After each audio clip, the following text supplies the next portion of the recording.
வணக்கம். ஆகாஷ்வாணி திருச்சிராப்பள்ளி. மாநில செய்திகள் வாசிப்பவர் சாந்தி ரமேஷ். தலைப்புச் செய்திகள். தமிழக சட்டப்பேரவை தேர்தல் பிரச்சாரம் நாளை மாலை ஓய்வதால் இறுதிக்கட்ட வாக்கு சேகரிப்பில் அரசியல் கட்சி தலைவர்கள் மும்முரமாக ஈடுபட்டுள்ளனர். தமிழகத்தில் வாக்குப்பதிவு வரும் வியாழன் காலை 7 மணிக்கு தொடங்கி மாலை 6 மணி வரை நடைபெறும் என்று மாநில தலைமை தேர்தல் அதிகாரி திருமதி அர்ச்சனா பட்நாயக் தெரிவித்துள்ளார். தமிழ்நாட்டில் நாளை மாலை 6 மணியிலிருந்து தேர்தல் தொடர்பான எந்த பொதுக்கூட்டமும் ஊர்வலமும் நடைபெறக்கூடாது என்று தேர்தல் ஆணையம் உத்தரவு பிறப்பித்துள்ளது. பிரதமர் திரு நரேந்திர மோடி தென்கொரிய அதிபர் லீ ஜே மியங்குடன் புதுடெல்லியில் இருதரப்பு பேச்சுவார்த்தைகளை இன்று மேற்கொண்டார்.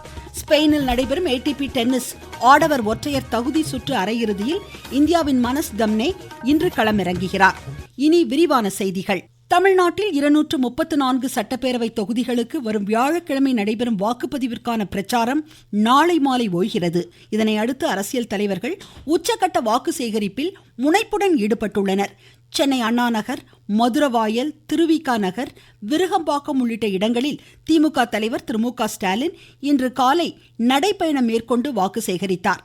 கன்னியாகுமரி குளச்சல் தொகுதியில் காங்கிரஸ் வேட்பாளருக்கு ஆதரவாக பிரச்சாரம் மேற்கொண்ட அக்கட்சியின் மூத்த தலைவர் திரு ராகுல் காந்தி நாட்டின் தேர்தல் கட்டமைப்பை சீர்குலைக்க பிஜேபி முயற்சி செய்வதாக குற்றம் சாட்டியுள்ளார். திருவள்ளூர், ஆவடி மற்றும் மயிலாப்பூர் தொகுதியில் பிஜேபி வேட்பாளருக்கு ஆதரவு திரட்டிய அக்கட்சியின் திரு அண்ணாமலை தமிழகத்தில் சட்டம் ஒழுங்கை திமுக அரசு சீர்குலைத்து விட்டதாக குற்றம் சாட்டினார். சென்னை மக்கள் பெருமளவு வரி செலுத்திய போதிலும் குடிநீர், சாலை போன்ற அடிப்படை வசதிகள் நிறைவேற்றப்படவில்லை என்றும் அவர் குறை கூறினார். காஞ்சிபுரம் மாவட்டம் சோழிங்கநல்லூரில் வாக்கு சேகரித்த திமுக இளைஞரணி செயலர் திரு உதயநிதி ஸ்டாலின் திமுக கடந்த 5 ஆண்டுகளில் செயல்படுத்திய திட்டங்களால் மக்கள் ஆதரவு திமுகவிற்கு பெருமளவு உள்ளதாக கூறினார். திருப்பூர் மாவட்டம் அவிநாசியில் அத்தொகுதியின் பிஜேபி வேட்பாளர் டாக்டர் எல் முருகன் வீடுதோறும் சென்று பிரதமர் மக்களுக்காக செயல்படுத்திய ஏராளமான நலத்திட்டங்களை எடுத்துக்கூறி வாக்கு சேகரித்தார்.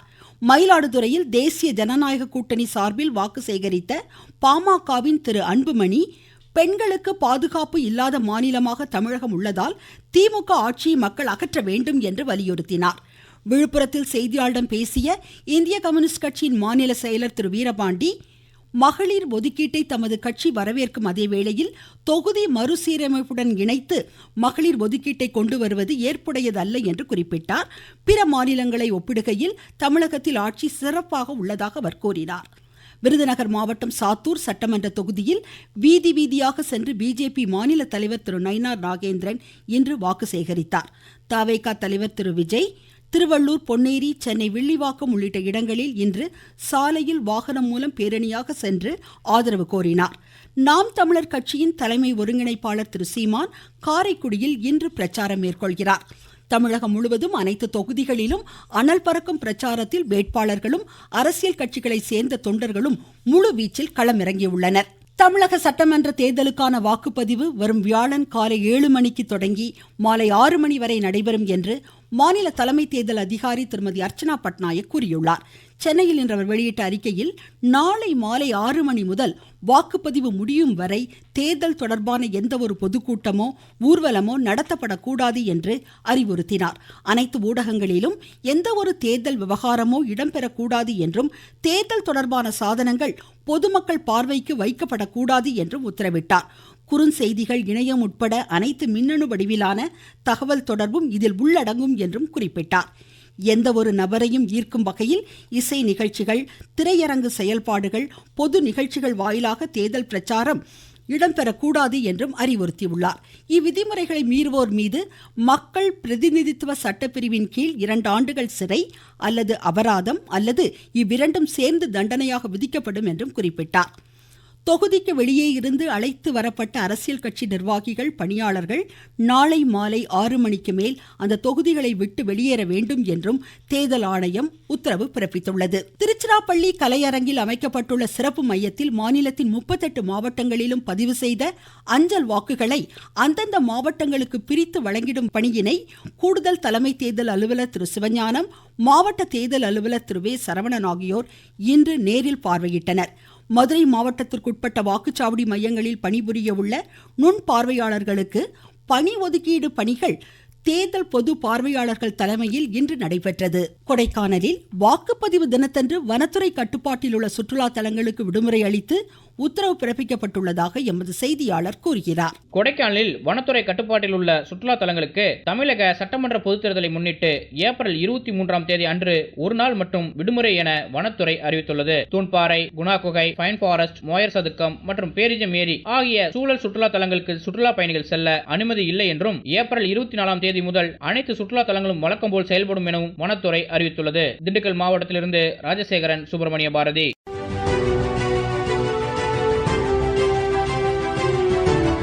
தேர்தல் களம்.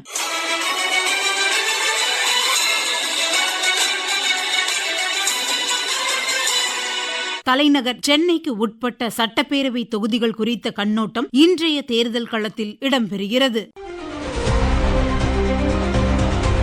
சென்னை மாவட்டத்தில் மொத்தம் 16 சட்டப்பேரவை தொகுதிகளில் 419 வேட்பாளர்கள் களத்தில் உள்ளனர். இதில் பெரம்பூரில் அதிகபட்சமாக 47 வேட்பாளர்கள் போட்டியிடுகின்றனர். குறைந்தபட்சமாக சைதாப்பேட்டை சட்டப்பேரவை தொகுதியில் 15 வேட்பாளர்கள் களத்தில் உள்ளனர். இந்த மாவட்டத்தில் 28,30,936 வாக்காளர்கள் உள்ளனர். இந்த மாவட்டத்தில் முக்கிய தொகுதிகளாக கொளத்தூர், பெரம்பூர், மயிலாப்பூர், சேப்பக்கம், திருவல்லிக்கேணி தொகுதிகள் உள்ளன. திமுக தலைவரும் முதலமைச்சருமான திரு மு.க. ஸ்டாலின் கொளத்தூர் தொகுதியில் போட்டியிடுகிறார். மயிலாப்பூர் தொகுதியில் பிஜேபியின் முன்னாள் தலைவரும் தெலுங்கானாவின் முன்னாள் ஆளுநருமான டாக்டர் தமிழிசை சவுந்தரராஜன் போட்டியிடுகிறார். சென்னை மாவட்டத்தின் தொகுதி மறுவரையில் முக்கியமான தொகுதியாக திகழ்வது சேப்பாக்கம், திருவல்லிக்கேணி தொகுதி. சேப்பாக்கம் தொகுதியில்தான் எம்.ஏ. சிதம்பரம் விளையாட்டு அரங்கம் உள்ளது. மாநில அரசின் பேரிடர் மேலாண்மை மையம் உள்ளிட்ட பல முக்கிய அலுவலகங்கள் இங்கு உள்ளன. திருவல்லிக்கேணியில் அருள்மிகு பார்த்தசாரதி திருக்கோவில், புகழ்பெற்ற வாலாஜா மசூதி, திருவல்லிக்கேணி சந்தை, பழம்பெரும் கடைகளும் இங்குள்ளன. பெரம்பூர் தொகுதி அதிக முக்கியத்துவம் வாய்ந்ததாக கருதப்படுகிறது. வியாசர்பாடி, கொடுங்கையூர், எம்.கே.பி. நகர், பெரம்பூர் ரயில் நிலையம், ரயில் பெட்டி தொழிற்சாலை, ரயில்வே மைதானம் என்று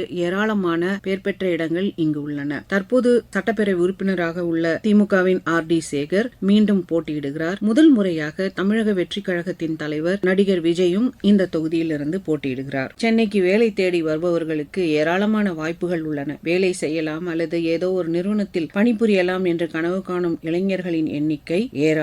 கட்சி பாகுபாடின்றி ஒரு அரசியல் நுணுக்கமான பார்வை கொண்டவர்கள் சென்னை வாசிகள். இருப்பினும் வாக்குப்பதிவு மட்டும் 60லிருந்து 65% உள்ளது என்கின்றனர் அரசியல் விமர்சகர்கள். ஆகாஷ்வாணி செய்திகளுக்காக ஜாய், சென்னையிலிருந்து. நீங்கள் கேட்டுக்கொண்டிருப்பது ஆகாஷ்வாணியின் மாநில செய்தி அறிக்கை. பிரதமர் திரு நரேந்திர மோடி தென்கொரிய அதிபர் திரு லீ ஜே மியோங்குடன் புதுடெல்லியில் இன்று இருதரப்பு பேச்சுவார்த்தைகளை மேற்கொண்டார். இப்பேச்சுவார்த்தைகளை தொடர்ந்து புரிந்துணர்வு ஒப்பந்தங்களும் கையெழுத்தாயின. முன்னதாக குடியரசுத் தலைவர் மாளிகையில் தென்கொரிய அதிபருக்கு நம் நாட்டின் பாரம்பரிய சிவப்பு கம்பள வரவேற்பு இன்று அளிக்கப்பட்டது. குடியரசுத் தலைவர் திருமதி திரௌபதி முர்மு, பிரதமர் திரு நரேந்திர மோடி, வெளியுறவு அமைச்சர் டாக்டர் எஸ். ஜெய்சங்கர் உள்ளிட்டோர் இதில் பங்கேற்றனர். நாட்டின் வளர்ச்சி பாதையில் பொது சேவையில் ஈடுபட்டுள்ள உயரதிகாரிகளுக்கு தற்போதைய தருணம் இன்றியமையாதது என்று குடியரசுத் தலைவர் திருமதி திரௌபதி முர்மு கூறியுள்ளார். குடியரசுத் தலைவர் மாளிகையில் தம்மை சந்தித்த ரயில்வே பணியின் பல்வேறு பிரிவு பயிற்சி அதிகாரிகளுடன் கலந்துரையாடிய அவர், வளர்ச்சியடைந்த பாரத பாதையில் நாடு பயணிக்கும் இத்தருணத்தில் இந்த அதிகாரிகளின் பணிகள் கோடிக்கணக்கான மக்களின் வாழ்க்கையில் பல்வேறு தாக்கங்களை ஏற்படுத்தும் என்று எடுத்துரைத்தார். விருதுநகர் மாவட்டம் முத்துராமலிங்கபுரத்தில் தனியார் பட்டாசு ஆலையில் நேற்று நேரிட்ட வெடிவிபத்தில் பலியானோரின் எண்ணிக்கை 25ஆக இன்று அதிகரித்தது. இந்த சம்பவம் குறித்து குடிமைப்பணி அதிகாரி கோவிந்தராவ் தலைமையிலான விசாரணை ஆணையம் இன்று தனது விசாரணையை தொடங்கி மேற்கொண்டு வருகிறது. விருதுநகர் அரசு மருத்துவமனையில் சிகிச்சை பெறும் காயமடைந்தவர்களை இக்குழுவினர் நேரில் சந்தித்து விசாரணை மேற்கொண்டனர். இதனிடையே இந்த சம்பவத்தில் உயிரிழந்தவர்களின் உறவினர்கள் நிவாரணம் கோரி ஆர்ப்பாட்டத்தில் ஈடுபட்டுள்ளனர். ஸ்பெயினில் நடைபெறும் ஏடிபி டென்னிஸ் ஆடவர் ஒற்றையர் தகுதி சுற்று அரையிறுதியில் இந்தியாவின் மானாஸ் சீனாவின் யிபிங் யூவை இன்று எதிர்கொள்கிறார். ஐபிஎல் 2020 கிரிக்கெட் போட்டியில் அகமதாபாத்தில் இன்றிரவு 7:30 மணிக்கு குஜராத் டைட்டன்ஸ் மும்பை இந்தியன்ஸை எதிர்கொள்கிறது. மீண்டும் தலைப்புச் செய்திகள். தமிழக சட்டப்பேரவை தேர்தல் பிரச்சாரம் நாளை மாலை ஓய்வதால் இறுதிக்கட்ட வாக்கு சேகரிப்பில் அரசியல் கட்சி தலைவர்கள் மும்முரமாக ஈடுபட்டுள்ளனர். தமிழகத்தில் வாக்குப்பதிவு வரும் வியாழன் காலை 7 மணிக்கு தொடங்கி மாலை 6 மணி வரை நடைபெறும் என்று மாநில தலைமை தேர்தல் அதிகாரி திருமதி அர்ச்சனா பட்நாயக் கூறியுள்ளார். தமிழ்நாட்டில் நாளை மாலை 6 மணியிலிருந்து தேர்தல் தொடர்பான எந்த பொதுக்கூட்டமும் ஊர்வலமும் நடைபெறக்கூடாது என்று தேர்தல் ஆணையம் உத்தரவு பிறப்பித்துள்ளது. பிரதமர் திரு நரேந்திர மோடி தென்கொரிய அதிபர் லீ ஜே மியங்குடன் புதுடெல்லியில் இருதரப்பு பேச்சுவார்த்தைகளை இன்று மேற்கொண்டார். ஸ்பெயினில் நடைபெறும் ATP டென்னிஸ் ஆடவர் ஒற்றையர் தகுதி சுற்று அரையிறுதியில் இந்தியாவின் மானஸ் தாம்னே இன்று களமிறங்குகிறார். இத்துடன் இந்த செய்தி அறிக்கை முடிவடைந்தது.